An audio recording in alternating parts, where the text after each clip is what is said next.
जब तुम कुछ गलत करते हो तो तुमको कौन देख रहा है? तुमने अकेले में किया, नितांत एकांत था जहां तुमने गलत काम किया, पर कौन देख रहा था? भगवान सब जगह है, मात्र इतनी बात नहीं है।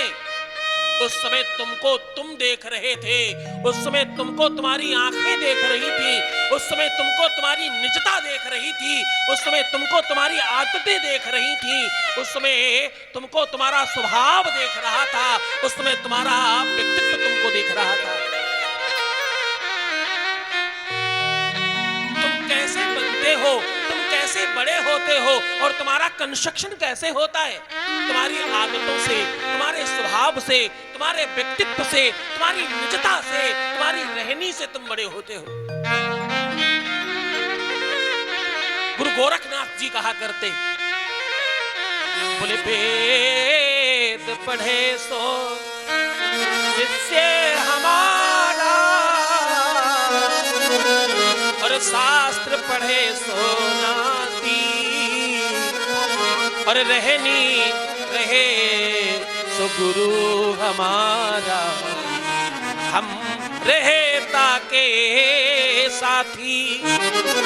जिसके रहनी में, जिसके जीवन में, जिसकी निजता में संतत्व है, वो बड़ा है।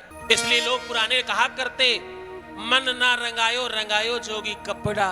हाँ, यहाँ वहां घूमने वाले संतों को लोग बोला करते इस तरह, अंदर से जो रंगा है वही संत है। और संत तुम सब हो, तुम सबके जीवन में है। बस जब तुम गलत करते हो तो तुमको लगता है कोई देख नहीं रहा है, बस उसी समय तुम गलत करते हो। तुम जो गलत कर रहे हो वही गलत नहीं है, तुमको कोई देख नहीं रहा है, ये सोच तुम्हारी गलत है,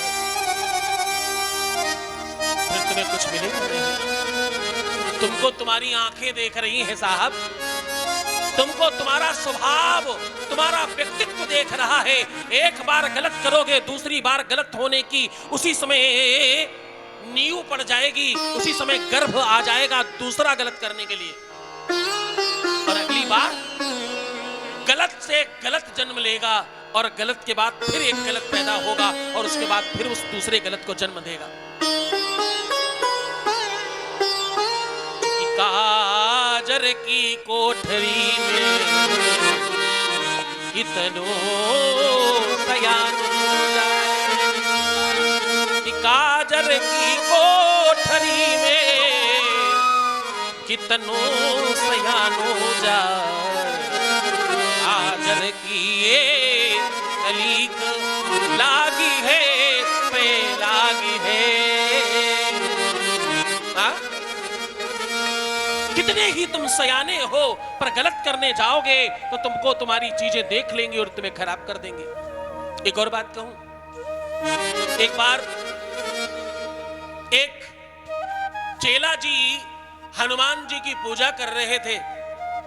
ध्यान सुनना, हनुमान चालीसा पढ़ रहे हैं, और हनुमान चालीसा पढ़ते पढ़ते बीच में फोन आ गया। हनुमान चालीसा की लाइन आई, भूत पिशाच आने दो, तब तक फोन आ गया। जैसे ही उन्होंने ये लाइन पढ़ी, भूत पिशाच, फोन आ गया। जी कोई बात नहीं, आने दो आने दो, पूरा पूरा पूरा सब लोगों को आने दो, अंदर आने दो, छोड़ दो। फिर आगे बढ़े, भूत पिशाच निकट नहीं आवे। फिर बोले महावीर, बंद कर दीजिए उनको, अंदर उठाकर बंद कर दीजिए। बोले महावीर जब नाम सुनावे, सुनते ही उठाकर बंद कर दीजिए। आगे बढ़े, जैसे जैसे लाइन पढ़ रहे हैं वैसे वैसे बीच बीच में फोन आ रहा है, और कोई बात नहीं, सेल काट दो, एक काम करो, ट्रक लोड कर दो। बोले बुद्धि नाम अग्रण्यम, अरे बोले महामूर्ख हो क्या, तुमने एक बार में सुना नहीं मेरी बात में क्या कह रहा हूं? पूरी पूजा हनुमान चालीसा पढ़ते पढ़ते 100 बार फोन उठाया, और अंतिम में कहा, जो 7 बार पाठ कर कोई, छूटे बंदे महासुख होई। और बाहर आए। जैसे ही बाहर आए वैसे गुरुजी ने अपना आसन उठा करके चेला जी के सामने दंडवत प्रणाम किया। अरे बोला, चेला कह रहा, गुरुजी गुरुजी गुरुजी रुकिए रुकिए, क्या कर रहे हैं आप? ये तो घोर पाप है, ये आप क्या कर रहे हो? तो पाप हो जाएगा, आप मुझे प्रणाम कर रहे हो गुरुदेव। गुरुजी ने कहा, नहीं नहीं, तुम चेला नहीं रहे, अब तुम गुरु घंटाल हो गए हो।